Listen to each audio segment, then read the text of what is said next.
Hi, everyone. Judge Andrew Napolitano here for Judging Freedom. Today is Scott Horton joins us now. Scott, always a pleasure. I was going to talk to you. Thank you, my dear friend. Thanks for coming back to the show. You are much appreciated by the host as well as by the folks that take the time to watch the show.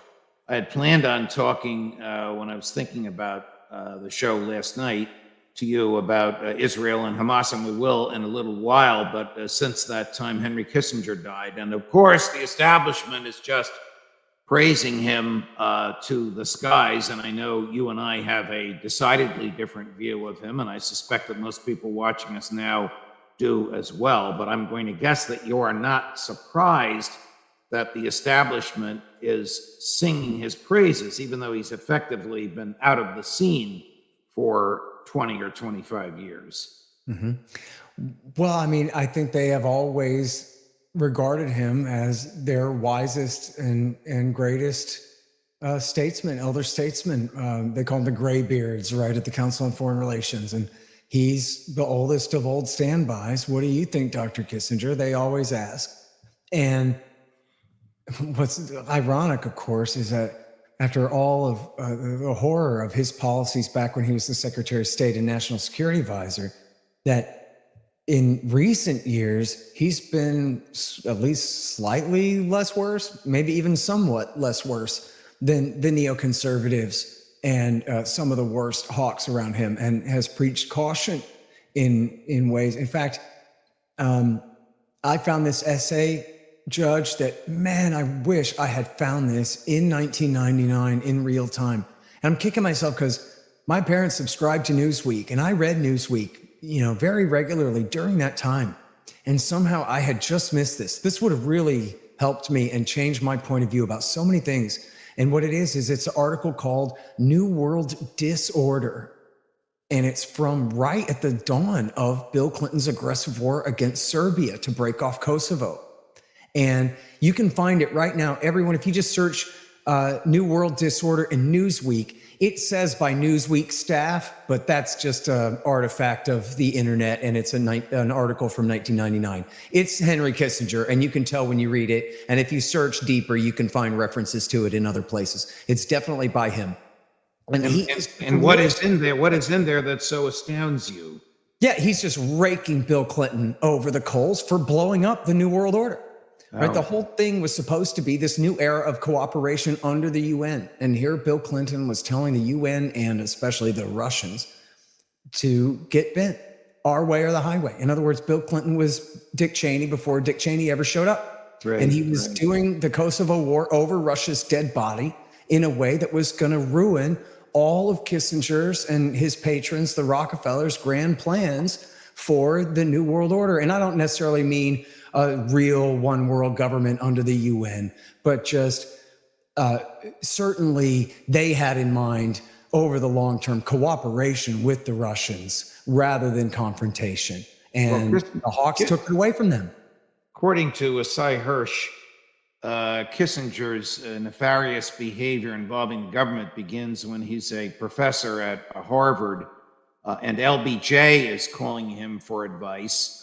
And he's interacting with the American negotiators in the Paris Peace Accords, but he's really a double agent, again, according to Saab, because he's revealing to his future patron, Richard Nixon, what's going on in the Paris Peace Accords, and his purpose there, according to LBJ, what we assume LBJ thought, was to advise LBJ and the negotiators, but his true purpose there was to sabotage the negotiations so that there could be no peace accord between North Vietnam and the United States before the election in 1968, for fear that that would result in Hubert Humphrey defeating Richard Nixon. So, again, according to Cy Hirsch, a man whose work you and I and most people watching and listening to us now admire,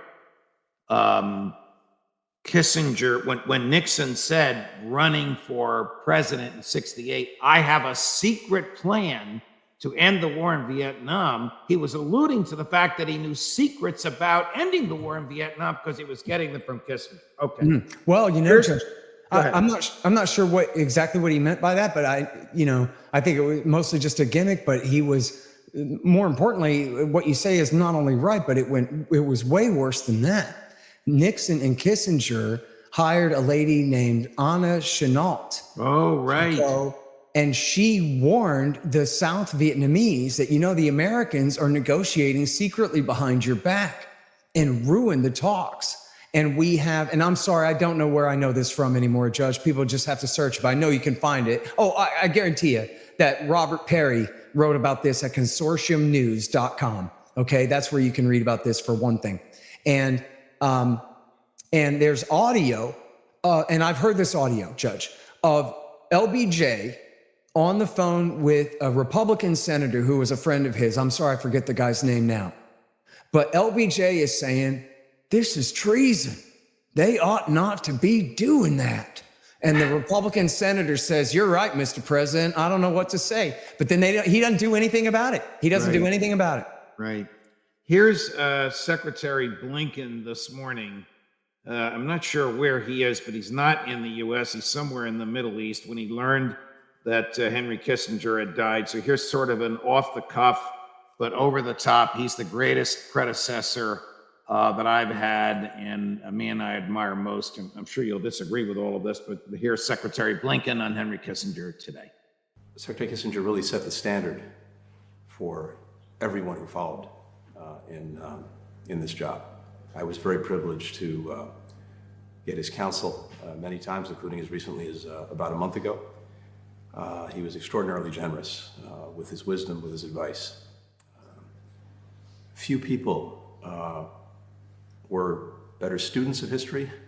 Even fewer people did more to shape history than Henry Kissinger.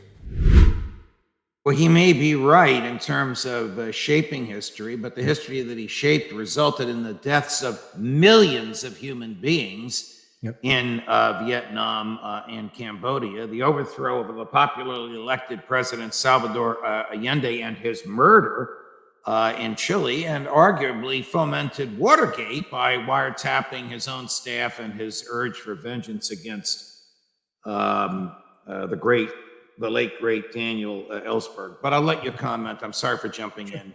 Hey, no problem. That's for you and not for me. Yeah, no. I love it, Judge, and I agree with you completely. And, he was Secretary of State and National Security Advisor under Ford. I guess he was just Secretary of State under Nixon. But he, under both of them, he was in charge of the secret war in Laos and Cambodia, where, they're just carpet bombing these people, and they had, two sets of books, the real coordinates for the secret war and then the fake coordinates. And, it's in the movie, I'm 99% sure it's in the documentary called The American Holocaust about Vietnam, where they show congressional testimony of this colonel, I guess, or captain or something. And he's saying, well, we kept bombing them because they just kept sending us bombs. And we didn't really have any more good targets. But what are we going to do? Let the tarmac just fill up with bombs? We got to get rid of them somehow. So we just kept launching missions. And this thing was just on autopilot for years and years and years. And it was kept secret from the American people. And of course, when the secret war in Cambodia was revealed, that was what led to the protests and then the killings at Kent State and all of that. Is a huge turning point in the war. And yeah, look, so, they had prolonged the war, their secret plan to prolong the war while claiming they had a secret plan to end it. And then what they do, they escalated and escalated for years. And then it is true that Nixon eventually did scale down and withdraw most of the infantry while escalating the air war and then leaving it to Gerald Ford to finally wrap the whole thing up. But by today's standards, Scott, with the hindsight that we have, it was such an unmitigated disaster, such a horrible catastrophe for human life, for the government of the United States of America, for the Constitution of the United States of America, for truth. The Pentagon Papers revealed all this. Who the hell around today still defends Vietnam but this monster, now dead, died yesterday or earlier today, who orchestrated it? Yeah, almost no one. Almost no one. In fact, even Pat Buchanan, who was just a cold warrior to the bitter end, admitted to Tom Woods on the show. Because Tom said, come on, man. look at the cultural revolution at home that you're so opposed to that came as a result of all the radicalism from the war. Like, you got to admit the blowback here for us would be enough to undermine the case for war there. And Pat kind of said, yeah, I guess you're right, Tom. You know, even though he just wanted to hold the line against them commies so bad. But the reality was, and you know, I was born in '76, Joe. So I was raised in the shadow of the war in Vietnam. And the way I always was raised to understand it in the '80s was that you're sending these guys to fight this counterinsurgency war against guerrillas in a jungle. That's the craziest thing in the world that you could ask them to do. And then just look what happened. Everybody's just getting shot up, and body counts. You know, my dad told me that this was when Bush was lying us into Iraq War II for Israel, by the way, more than anything. My dad said to me, boy, you think you're mad now. You'd have been completely out of your mind during Vietnam, where the lies every single day, they would show you, you know, via tape delay, but not by much.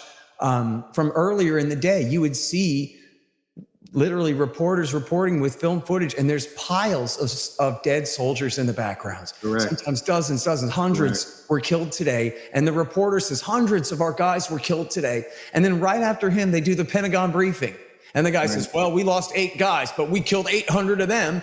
And it's like, what? Is it most preposterous lies? You are not exaggerating at all. Let's not forget, 550,000 Americans rotated through military duty in Vietnam, and 55,000 of them came home in body bags. Yep. Let's not forget that. And to what national security advantage was that? Nothing. No, just